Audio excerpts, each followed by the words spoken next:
Senang lebaran tanpa FPI, omong kosong, sekarang Anies gantikan FPI. Ditulis oleh Manuel di seaword.com. Jika Anda ingin menguji karakter sejati seseorang, beri dia kuasa.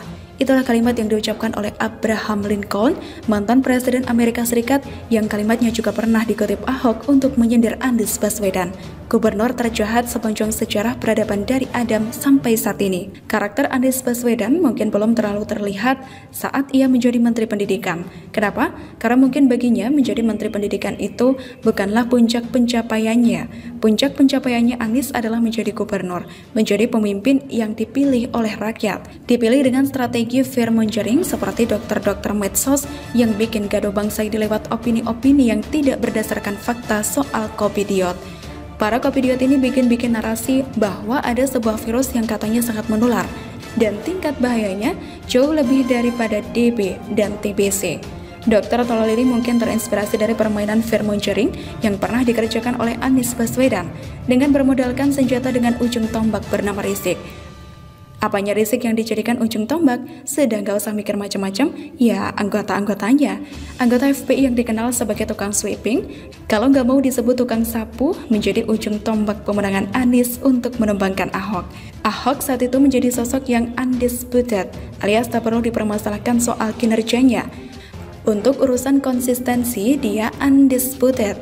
Untuk urusan perlawanan akan korupsi, dia juga undisputed. Untuk urusan kekuatan dalam leadership, dia juga undisputed. Hanya saja sayangnya untuk urusan agama, dia ini disputed. Dan titik inilah yang terus dikembur oleh FPI. Melihat dari gaya-gayanya, FPI yang sedari tahun 1998 adalah tukang sweeping dan jadi track dog para penguasa. Memang sosok Ahok ini ibarat target daging empuk yang tidak bergerak, sehingga mudah sekali dikoyak-koyak. Mengoyak Ahok ini ibarat mengoyak persatuan dan kesatuan. Agama seseorang dari yang tidak perlu dipermasalahkan menjadi dipermasalahkan sampai sangat besar. Mentalitas tukang sweeping rumah makan yang buka saat puasa pun dikerjakan oleh FPI. Anies olah tak rela FPI dibubarkan. Dia meneruskan perjuangan para laskar dungu itu untuk menutup bar. Sungguh saya malu sebagai warga negara Indonesia yang satu warna KTP dengan dia. Sungguh saya merasa malu dan akan begitu membuang Anies jauh-jauh ketika saya melihat dia, orang yang di tengah kesantunan kata-katanya, ternyata memiliki mentalitas FPI yang sudah dibubarkan pemerintah. Kenapa bar alias tempat minum harus ditutup? Anies yang puasa, kok yang nggak puasa yang repot ya?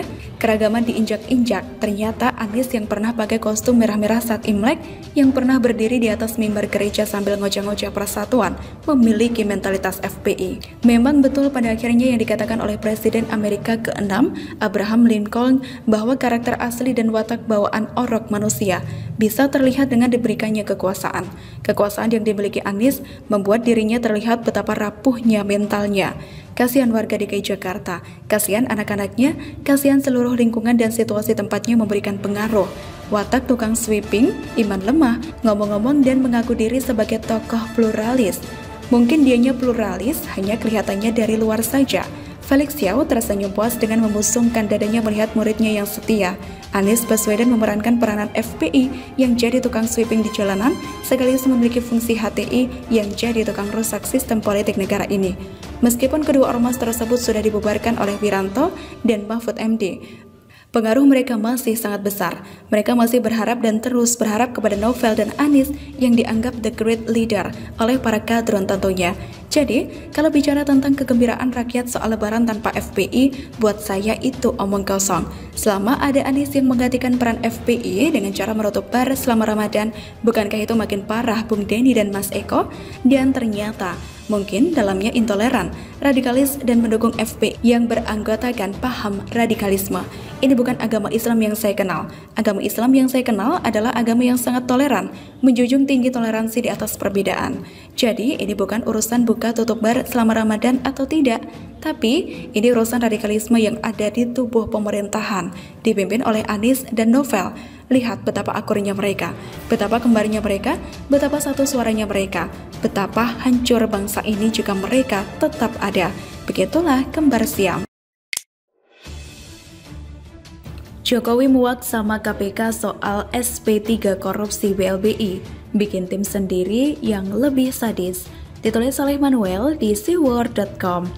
Joko Widodo mulai panas, lama-kelamaan Joko Widodo sudah gerah dengan apa yang dikerjakan oleh KPK. KPK saat ini memang secara struktur dipimpin oleh Irjen Firly. Tapi secara bawah sadar, KPK ini dikuasai oleh polisi Taliban yang ada novel saudaranya Anies Baswedan. Banyak sekali kasus-kasus yang didiamkan dan dihentikan oleh KPK. Profesionalitas KPK sudah ada di ujung tanduk. Kalau tidak mau dikata, sudah luntur dan hancur lebur berantakan seperti serpihan kaca akuarium. Kinerja KPK ini sampah, sudah dikuatkan dan sama revisi undang-undang KPK masih cacat. Mau sebagus apapun undang-undang yang dibuat Jokowi untuk menguatkan KPK, nggak ada gunanya juga selama masih ada novel Baswedan, polisi Taliban versi Bung Nete Espane. Novel ini tersangka penembakan pencuri sarang burung walet yang sempat ditahan oleh kepolisian. Orang ini merasa penting dan merasa dirinya bisa menguasai KPK dan mengatur mesin korupsi yang dikerjakan di DKI Jakarta. Kita melihat bagaimana KPK ini sangat buruk dan cacat kinerjanya. Sudah nggak bisa kerja, masih cari perhatian lewat pengarahan ke mahasiswa saat demo, ketahuan. Setelah Antasari Azhar ditangkap, KPK banyak disisipkan orang-orang titipan penguasa pada saat itu. Makanya nggak heran jika kasus BLBI per hari ini dihentikan. Korupsi Candi Hambalang juga didiamkan. Lalu, korupsi-korupsi lain yang dikerjakan kader partai berkarat didiamkan. Setelah Anies jadi gubernur DKI Jakarta, KPK ini seperti tentara yang siap menjaga Anies dan memberikan izin untuk melakukan apa saja soal anggaran. Sudah banyak anggaran janggal yang dicurigai dikorupsi. Sekarang sudah jelas di depan mata 70 hektar tanah dikorupsi oleh Direktur Saranajaya. Dikorupsi atas seizin Anies Baswedan ditandatangani oleh dirinya.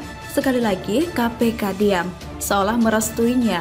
Kemudian KPK pun juga kelihatan sangat berpihak kepada partai berkarat. Kasus BLBI yang melibatkan orang-orang partai berkarat pun dihentikan. Di SP3 kan, bukankah ini menjijikan? Kasus BLBI adalah kasus korupsi dengan nilai yang sangat besar. Untuk kita ketahui bersama, khususnya bagi yang belum paham kasus BLBI, kasus ini adalah kasus korupsi bantuan likuiditas Bank Indonesia. Bantuan likuiditas Bank Indonesia alias BLBI adalah skema peminjaman uang. Peminjaman uang bertujuan baik, yakni untuk memberikan bantuan uang untuk mereka yang mengalami kesulitan mencairkan uang karena krisis 1998. Kasus ini cukup ruwet seperti perkara Bank Senturi yang juga polemiknya terjadi di era partai berkarat berkuasa. Memahami BLBI ini agak panjang karena harus mulai di tahun 1997 atau 1998, tahun-tahun kelam Indonesia, di bawah kepemimpinan Soeharto yang di eranya bangun TMII yang dikelola oleh keluarganya. BLBI ini adalah bantuan keuangan untuk bank-bank yang hampir bangkrut dan nyaris tidak memiliki uang likuid alias yang bisa langsung dicairkan pada saat nasabah ingin menariknya. Likuiditas uang di bank saat krisis moneter sangat miris. Kenapa demikian? Jawabannya cukup sederhana, karena banyak orang yang menarik uang mereka dari bank untuk usaha mereka. Tapi, BLBI ini memiliki kejanggalan dan rumitnya BLBI ini akhirnya harus membuat KPK menyerah. Padahal, hutang-hutang yang ada harus dilunasi. Kok malah dihentikan? Kalau bicara tentang menghentikan kasus, ada dua kemungkinan. Pertama, tidak ada bukti cukup untuk melanjutkan kasus BLBI ini. Kedua, KPK terlalu cupu untuk memahami BLBI karena matanya terbatas. Saya yakin KPK hentikan kasus BLBI karena kemungkinan kedua dan ditambah kemungkinan ketiga. Apa itu kemungkinan ketiga? Kemungkinan ketiga ya karena ada komando untuk menghentikannya. Inilah yang penulis rasa menjadi penyebab Joko Widodo membuat instruksi untuk pembentukan Satgas Penagihan Utang BLBI. Kasarnya, Jokowi muak sama kinerja Novel dan kawan-kawan. Tanggapannya yang kecil-kecil diviralkan, yang gede-gede ditutup. Kesannya kok KPK ini pemburu rintis saja. Kenapa gak buru yang besar-besar? Apakah karena KPK dilindungi para pemain besar? Semoga saja tidak demikian ya. Tapi yang pasti Jokowi sudah muak sama KPK yang gak bisa kerja. Anggaran triliunan per tahun, tangkapan hanya miliar per tahun, rugi bandar. Kasus triliunan kok ditutup, dasar Novel banget. Akhirnya Jokowi tak tahan, langsung bikin tim pemburu utang BLBI yang lebih sadis. Begitulah.